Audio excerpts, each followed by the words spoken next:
Okay, hello. So my name is Matt Bowker, and I manage Rhodes Scholars Virtual Lecture Series.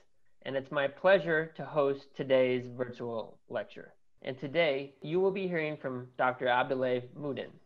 He is the co-founder of the Center for Cross-Cultural Learning in Rabat and a featured expert on several Rhodes Scholar programs in Morocco. So, let's have a warm virtual welcome for Abdelhay. Thank you, Matt, and welcome from Rabat, Morocco. Moroccan politics rarely makes it to the international news. That is attributed to a large extent to the fact that this country does not know major upheavals or violent conflicts and is rarely involved in wars. But non-newsworthy as it is, this continuity and the stability and the absence of revolutions in Morocco can turn out to be an interesting by itself, such as because they would reveal the other non-dramatic aspects of politics. Moroccan politics can also serve as an entry to the larger areas of the MENA region, which is the Middle East and North Africa, or the Muslim world. And while these larger areas are known for their political instability and their violence and their extremism, the Moroccan case shows that these regimes do not constitute a monolithic bloc and that they shouldn't be taken for granted, that they duplicate the widely perceived images of the on this part of the world. A major characteristic of Moroccan politics is its continuity, and the institution that symbolizes continuity in Morocco is the monarchy. The current king of Morocco, Mohammed VI, he is king from the Alawite dynasty, which was founded in the 17th century, and he is the 24th Alawite ruler. The dynasty was founded by Moulay Ali Cherif, and the Alawites are also descendants of the Prophet. You will be surprised when you visit Morocco how many families are actually descendants of the Prophet. And when you visit certain families of these descendants of the Prophet, you are going to find on the walls of their living room displaying the posters of their tree genealogy. In this room in the royal palace, the king who is in the middle, behind him is a poster showing the tree genealogy that goes back until the Prophet Muhammad. There are only two dynasties in the Muslim world that claim this holy lineage, in addition to the king of Morocco, the Hashemite in Jordan, and King Abdullah, who is currently the king of Jordan. At times when the king has Mohammed VI and king of Jordan address one another, they usually sometimes they would refer to themselves as cousins. The king holds center stage in Moroccan politics, and the constitution, the latest constitution of 2011, which was adopted in the midst of the Arab Spring, grants the king many powers. The king is considered the commander of the faithful, and here he is shown leading a religious ceremony and wearing the traditional dress. He is also the commander of the armed forces. He is the head of the state, the supreme arbiter of between institutions. He may dissolve the parliament, and he chairs the higher council of the judicial power. And these are extensive powers that the king of Morocco has compared to monarchies in other countries, especially in the monarchies of Europe, where the monarchy plays symbolic function. Morocco also is a multi-party system. This is a tenet of Moroccan politics that was maintained since the independence. But it is at the same time a characteristic that was not fashionable in the newly independent countries. There are about 30 parties in Morocco today. representing a wide range of ideologies such as nationalism, socialism, Islamism, and liberalism. I also have to add that all these ideologies have weakened today, and the differences between political parties are mostly personal and related to specific interests that are not connected with a solid and strong ideologies. These parties in Morocco either originated from the nationalist movement in the 1930s and then they splintered, or have been created since independence with the tacit support of the palace. 12 of these parties are represented in the parliament, which has two houses, the House of Representatives, elected by popular vote, and the House of Councillors, elected by indirect votes. On the second Friday of each October, the king addresses a speech to both chambers where he presents his guidelines to the legislatures for policy priorities. This is the equivalent of the US State of the Union address. Although they are not distinguishable in this picture, the women hold 21% of the seats in the lower house and 10% in the upper house. The most important limits of the king's powers that we have had in the history of our constitutions, which the first constitution that we had was in 1962, the first limitation of the king's powers is Article 47 in the current constitution of 2011, which stipulates that the king has to appoint as head of the cabinet someone from the party that won the largest number of seats. And accordingly, and after the 2011 election, the king appointed as head of the cabinet Abdelilah Benkirane, who was prime minister from 2011 and 2017, and who happened to be the secretary general that won the largest number of seats, and it was the PJD, which is the Party of Justice and Development. This is the Moroccan Islamist party, not to be confused with the Turkish Islamist party, because the two parties do not have, or they have the same appellation, but they don't have any coordination and they don't have any affiliations. After 2016's election, the second, which was the second elections held under the new constitution, the king appointed as head of government Saad ad-Din Othmani, who was also the new Secretary General of the PJD. In this picture that you see, this is the current cabinet, the current government, which has 23 members who belong to three other parties. It's a coalition of three other parties in addition to the PJD. And they are in this 23-member cabinet, we have 4 women. And some reason women are not visible in the cabinet as well, the same case as in the parliament.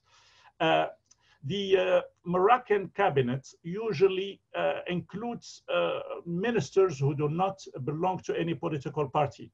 In the current cabinet, 6 ministers of very strategic departments are non-partisan, such as the Ministry of Foreign Affairs, the Ministry of Interior, the Ministry of Religious Affairs, and this is indicative of the vulnerability of the cabinet and of the political parties. When you have such powerful ministries that are not connected to any political party, it does highlight the vulnerability and the weakness of the parties in running state affairs.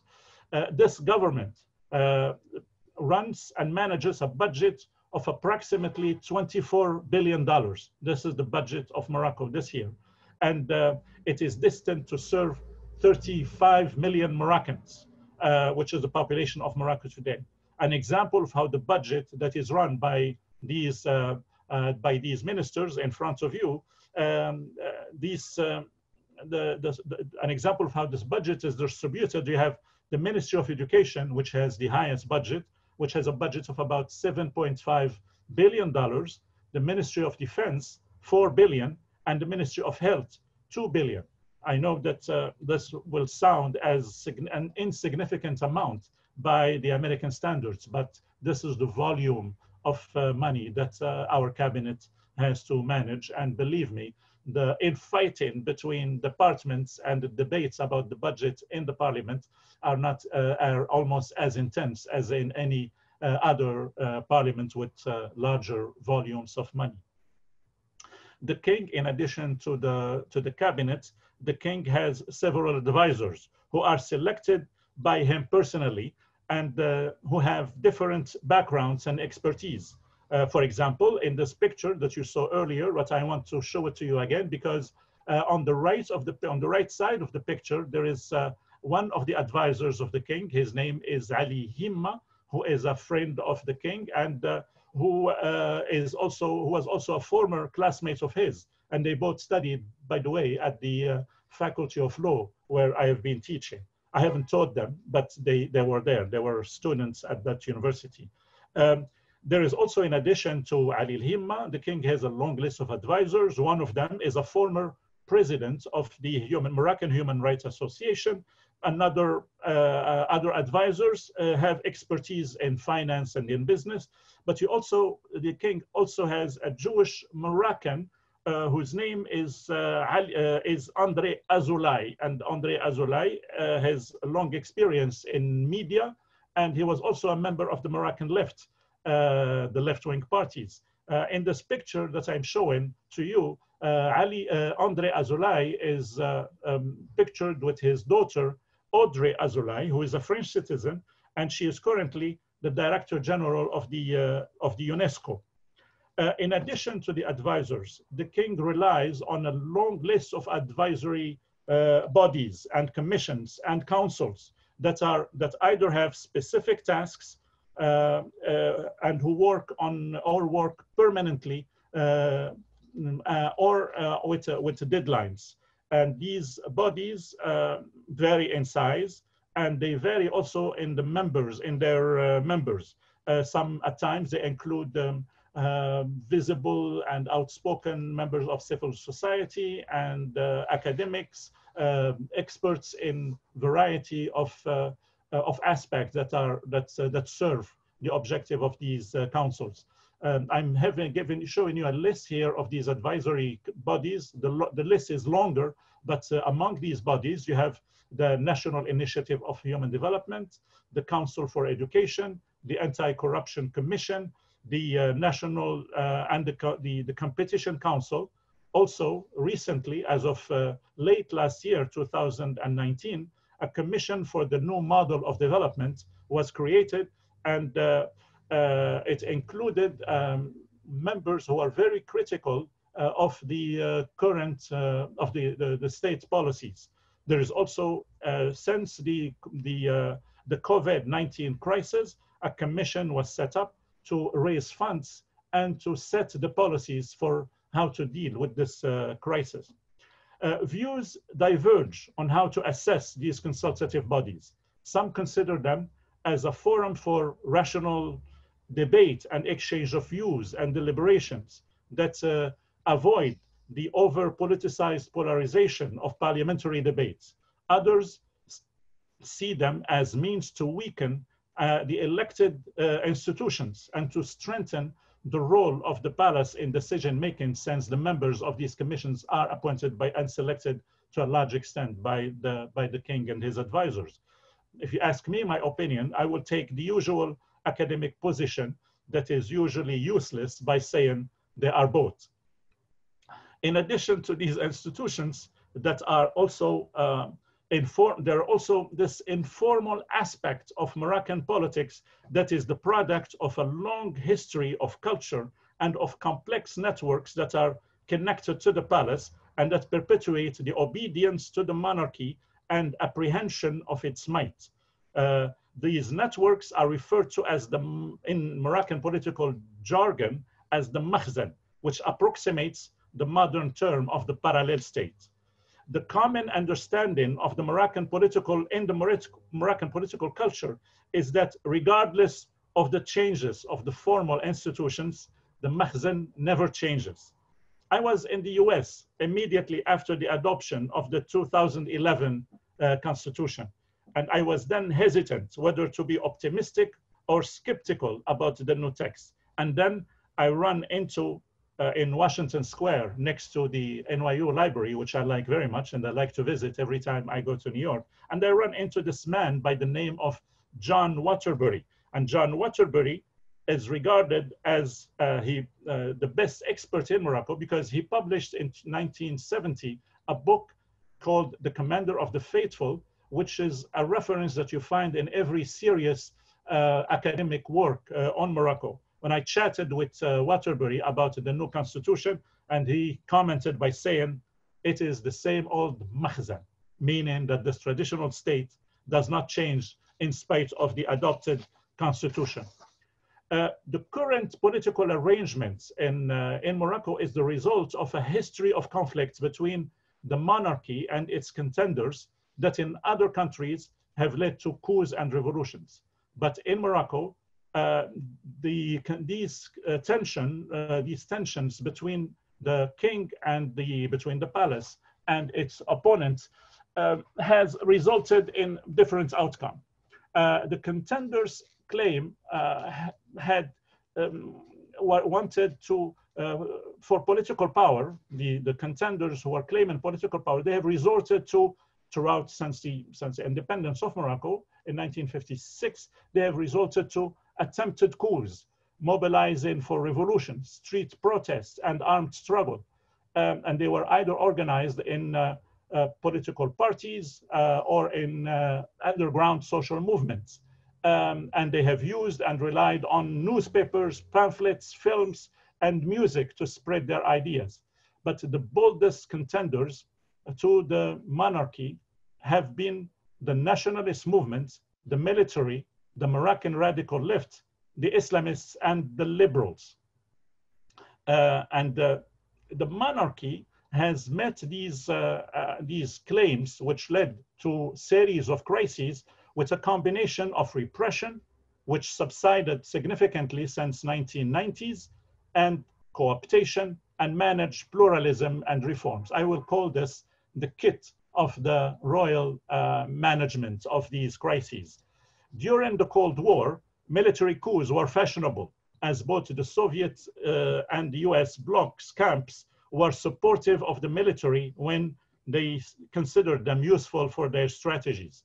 Morocco had witnessed 2 attempted coups in the summers of 1971 and 72.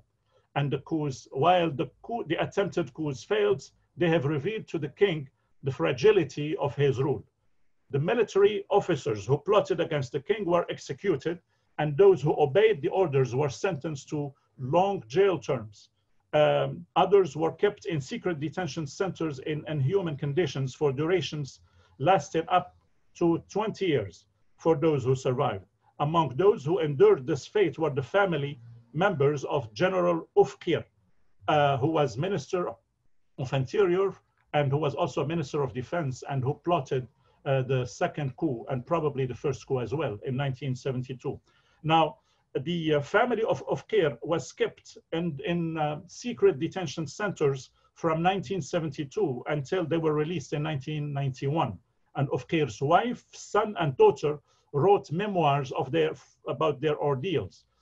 Stolen Lives, it is a book by the daughter of Oufkir named Malika, and who I think now lives in Florida, is one of the few books about Morocco that I find in commercial bookstores in the US. The threat of the military was only momentary since it ceased since the 1972. But the parties that originated from the nationalist movement were more persistent in their demands for power sharing with the king. Young, educated, and mostly urban Moroccans have embraced the idea of independence during the colonial period, which was then the very attractive ideology, and they have formed in the 1930s the first party that Morocco had. The Moroccan nationalists, like many other colonies, were calling for the independence, but unlike many other countries, they were holding to Mohammed V, who was Sultan under colonial rule, but who shared sympathies with his fellow Moroccans. The nationalists have gradually embraced the king as a source of authentic political legitimacy and as the symbol of the unity of the Moroccan nation. the French colonial administrators became annoyed with the Sultan's sympathies for independence and decided to stage a coup against him in 1953, sent him to exile and replaced him with another member of the royal family who was unanimously rejected by Moroccans. That decision by the French intensified the anti-colonial campaign by the nationalists and boosted the legitimacy of the Sultan. When the French opted to grant independence to Morocco, they signed the independence treaty with Mohammed V. The nationalists expected that after independence, the Sultan, who changed his title to king, which is a more modern title, they expected that the king will agree to a political system where the nationalists rule and the king occupies a symbolic function, as in the monarchies of democratic European countries. That did not happen, but turned out to be a subject of postponements and the source of bitter struggle between the nationalists, who splintered in many newly political parties on the one hand, and Mohammed V and his son, who succeeded him by the name of Hassan II, who succeeded him in 1962. The chapter of this confrontation between the monarchy and the nationalists was closed in 1998 when Hassan II appointed as Prime Minister Abdelrahman Youssoufi, the Secretary General of the Socialist Party, the party that played the leading role in the opposition for power sharing. This group photo of Youssoufi's cabinet highlights the monarchy's recipe, the monarchy kit for managing political crises, which combines repression, co-optation, and moderate reforms, but at the same time maintains the centrality of the monarchy and political system. Prior to becoming minister, Youssoufi was a tenacious opponent to royal absolutism. He was sentenced to death in absentia, spent years in exile, and then he was pardoned. The Youssoufi's cabinet of 1998 was composed of leading figures with long history of leftist activism, but they were also joined in this cabinet by other parties that were in the opposition, but the other parties that were not in the opposition. Most importantly, King Hassan II insisted on maintaining as Minister of Interior the powerful Driss al-Basri, a man with long records of repression and human rights abuses.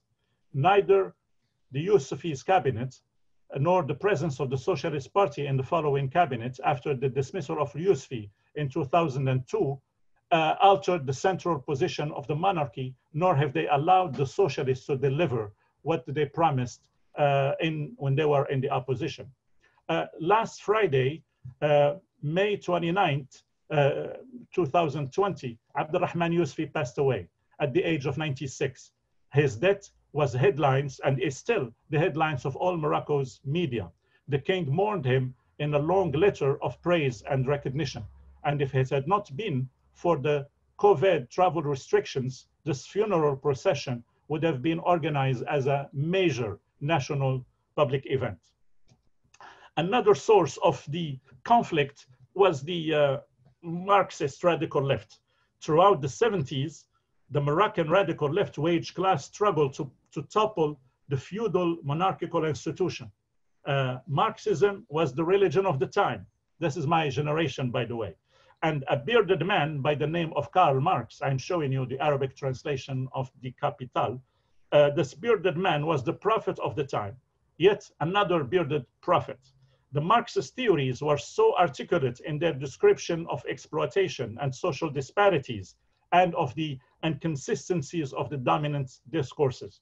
My book collection, by the way, behind me is not the one, or my Marxist collection from that period is not the one in the shelves behind me. They are less accessible shelves, but in my moody mornings, as happen often in these crazy days, I do revisit them. The 70s, throughout the 70s, the state used and resorted to brutal repression, which had resulted in the thousands of arbitrary arrests, disappearances, and torture. And then the monarchy relied on religion as means to counter the secular leftist radicalism with religious conservatism. However, in 2004, Mohammed VI appointed or established the Equity and Reconciliation Commission, which had as a mission to look at the human rights abuses and to seek ways of reconciling the state with its victims. This commission was called the Equity and Reconciliation Commission, and the acronym in French is the IER. It was composed of several former political prisoners and headed by Driss Ben Zakri, who was the founder of one of the founders of the Marxist movement, and who spent 17 years in jail before he was released in 1991. Now, the commission produced a report and organized public hearings and offered compensation for the victims. But while some praised the IER realization as recognizing the horrors committed by the state, others point out to the continuing state abuses of human rights since the end of the mandate of the IER in 2005, particularly in the areas of free speech and lack of accountability for state violation. By the way, I was a member of the commission, and if you look hard enough, you might recognize me way in the back. Another crisis faced in the series of crises and how the state managed them is the Islamists. And after the Iranian Revolution, the most threatening opposition to the monarchy was Islamism and fundamentalism. But again, the state, while it used repression, it also allowed the moderate Islamists to form a political party and allowed them also to participate in election, which culminated in the election of Abdelilah Benkirane in 2011, and then followed by Othmani, which we have already covered previously. Now, the end of the Soviet Union ushered the liberal age worldwide, Morocco included. And since then, we have seen the emergence of several new social movements that are demanding not to share powers, but demanding reforms in specific agendas, such as the recognition of the Berber culture, which culminated in 2001 with the appointment of Mohammed Chafik, who is a highly regarded voice and respected voice in defense of the Berber, or what is called in Morocco, the Amazighi cause. And the king appointed him as the head of the Royal Berber Institute called the IRCAM. And also the king appointed and created a commission that was asked to produce a liberal law concerning women's rights. And he appointed as head of that commission Boussetta, who was one of the leaders of the nationalist movement. Now, all these events have also preceded the big series of demonstrations that are called in the Arab world the Arab Spring. Morocco had its own version of the Arab Spring, but in Morocco, they did not topple the regime, and they did not lead to the civil war as happened in the other countries, mainly because the Arab Spring was preceded by the reforms that I have just mentioned, and also because immediately after the beginning of these demonstrations, the king appointed yet another commission that produced a constitution, and which is the constitution that we have today. Now, this is all I have to tell you, or I have time to tell you for the time being. What will happen next? What happened next is that the king appointed the commission concerning the development, and which was supposed to produce its recommendation this June, but it will have to be delayed until after the COVID crisis. But what will happen next, you are more than welcome to come to see for yourselves when you visit us in Rabat, where we will continue the conversation in the terrace of the Center for Cross-Cultural Learning once this unhappy COVID chapter is closed, hopefully soon. I want to add or conclude by saying that tricky aspects of politics and the refreshing side of it at the same time is that unlike other narratives, politics does not have a final ending. nor happy, neither sad, since this realm of politics, either in Morocco or elsewhere, is constantly subject to unexpected denouements. Thank you for your attention and looking forward to hearing your questions. Well, thank you, Abdelhay. That was a fascinating look at Morocco's political climate in just 30 minutes. So I really appreciate your thorough explanation. So as expected, we have a lot of questions. So the first few questions are about the monarchy. Who is the current heir to the throne? The current heir is Moulay Hassan, who is the son of Mohammed VI, and he is 16 years old, and is now becoming ready to take the responsibilities of the prince. He at times attends official ceremonies, and he is going to join our, most probably, like his father, the Faculty of Law, where his father graduated from. Can a daughter be crowned queen? No. No. Women have, actually women play, as you might guess, significant role in politics, although they are not as visible in Morocco. We don't, in the constitution, the heir has to be male. And throughout the history of Morocco, all kings and sultans in the past have been males. Okay. So Mirna has a question. Does the king have a council for the inclusion and advancement of women? It's not it was not a council, but it was the committee that had as a task the production of this bill that turned to be the reformed family law of 2003. Some considered it to be a major advancements for women's rights, and others are already pinpointing to its limits and the need for its revision. Okay. So this is a different type of question. How has Morocco been affected by immigration of people from other countries seeking a better life? Does Morocco grant them asylum? What about Morocco's response to migrants seeking to pass through Morocco into Europe? We have now this wave of immigrants coming from mostly from sub-Saharan Africa. Many of them, by the way, come on foot from as far away as Nigeria, Chad, Niger, etc. And also we have immigrants who came from the Middle East, from Syria. Most of these immigrants had the intention of using Morocco as a passage to cross the Strait of Gibraltar and end up in Europe. But because of the impossibility and the difficulty of crossing the strait illegally, many of them, by the way, drown and die in this process. Mm-hmm. Several of them, we don't know the number of how many of these illegal immigrants are in Morocco, but you can see them. You can visibly in certain cities. Morocco, because as you have seen, the budget of Morocco is very small, and Morocco cannot or is unable to provide services for these immigrants. But at the same time, it took some liberal policies of providing limited services in education and in healthcare for some of these immigrants. Okay. So this question is from Abdullah. How do you see a future of PJD inside the Moroccan partisan map? This is a timely... What does PJD stand for?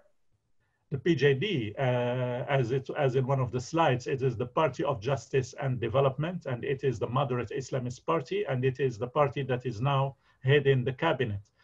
Among the discussions that are taking place in Morocco today is whether the PJD has done a good job in dealing with not only the economic crisis, but also with the corona epidemic, and also whether the PJD government should be allowed to remain in power until the next elections, or whether it should be replaced by technocrats. We don't know. As I said, politics is full of surprises, but the assessment of the performance of the PJD as head of the cabinet, it depends on whom you ask. For the sympathizers, for those who are sympathetic to the PJD, they would say that they have done everything they could. They also would say that they don't have control over many departments and ministries because they are beyond their reach. And some would say that it is the king who sets the guidelines for the broad strategies and the long-term strategies of the country. Others highlight the fact that the PJD lacks the expertise in management, and they also have not been able to provide a new vision for how to deal with these, challenges that Morocco is facing. So what will happen in the next elections is as unexpected as you would, as any of the upcoming elections anywhere else in the world, I would guess. So when would be the next election? They are coming in 2 years, 2022. Okay. Given the large number of political parties in Morocco, do you have a system of proportional representation to elect your legislators? We have in the first chamber, in the lower chamber, the vote is through direct vote. In the chamber of in the House of Councillors, the elections is through indirect vote. You have the local assemblies and the unions and the business leaders that elect their representatives to this house. Also, you also have a quota for women for the House of Representatives. That is why we have 20% of women are represented in the House of Representatives because of the quota. So shifting gears, you talked about Marxism. Yes. And correct me if I'm wrong, but you said that during these times that you're rereading Marxist literature to soothe your soul. I was trying to crack a joke. I don't know if it came across, but what I was saying is that all the books that are behind me, which are accessible, are not the Marxist books anymore, because my Marxist texts are in the less accessible shelves because somehow they could be outdated. However, now I see the revival of Marxism and of Marxist literature in the world, not only in Morocco, and also I am tempted every now and then to take a look at my actually very impressive collection of Marxist texts if you are interested.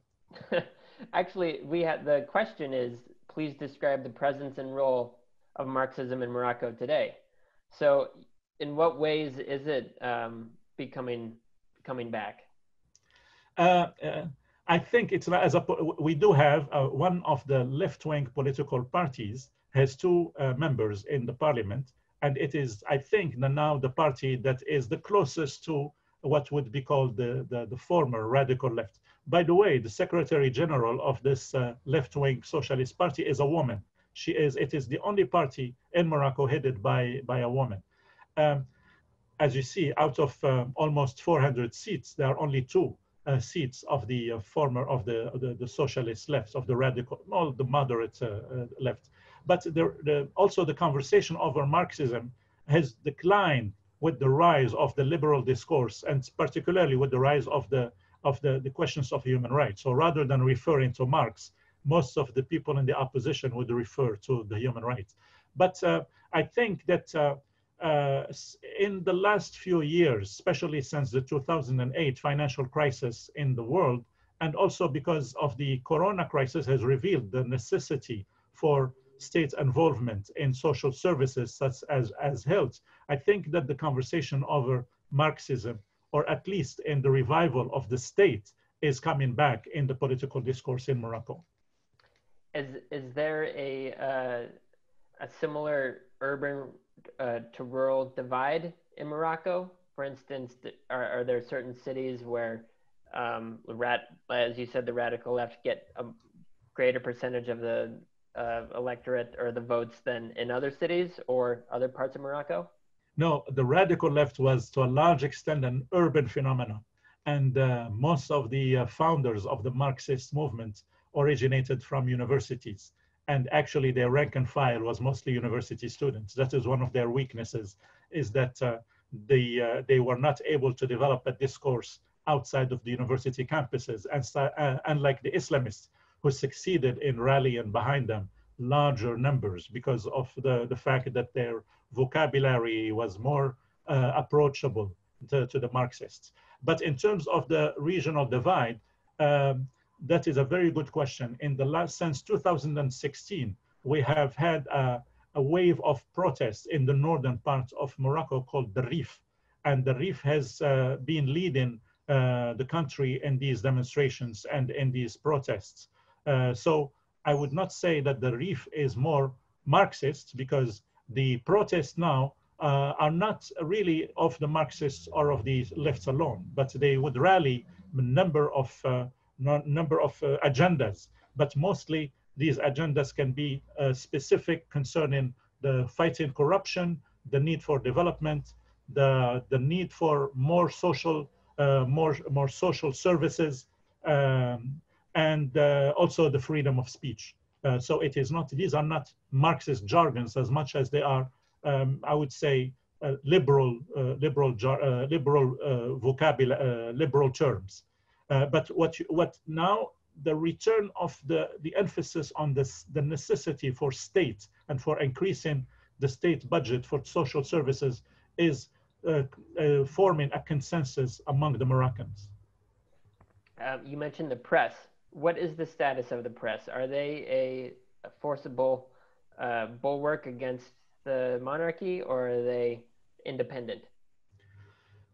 We had our liberal years in the beginning of 2000, in the year 2000, but in the last 5 or 6 years, the press is witnessing serious difficulties and indirect forms of censorship. And I think that most of the international reports assessing the freedom of speech in Morocco would rank Morocco very low and very negatively. And this is the result of the fact that the state at times loses patience with those journalists who are very vocal and who are critical of state policies. And at times these decisions to arrest some of the journalists, not because of what they write, but because of accusations against them, which has to do with morality and which has to do with things that are not necessarily political, at times seem questionable to those who are found of free speech and are found of the critical voices in the press. So in brief, the situation of the press in Morocco now is not very bright. Okay. So this will be our last question. This question is from Eric. He says, it is very interesting to hear about Morocco's cultural and political struggles in the light of the violence currently happening in the US. Do you have any advice and wisdom for our country and culture in the light of your experience? The thing that's from what we have learned is that the worst solution to social problems is violence and state repression. The state repression does not solve anything. It only delays the issues and it only creates antagonisms and anger. I'm very humble to give an advice or to the US, but from our own experience, I think that there is a consensus that repressing protest is not the long-term solution to the demands that in most cases are very legitimate of the people. Okay, well, thank you. It's been, the last 45 minutes have flown by. Thank you to everyone that's tuned in. And Abdelhay, I will hopefully see you soon. I hope so. Bye-bye. All right. Thank you.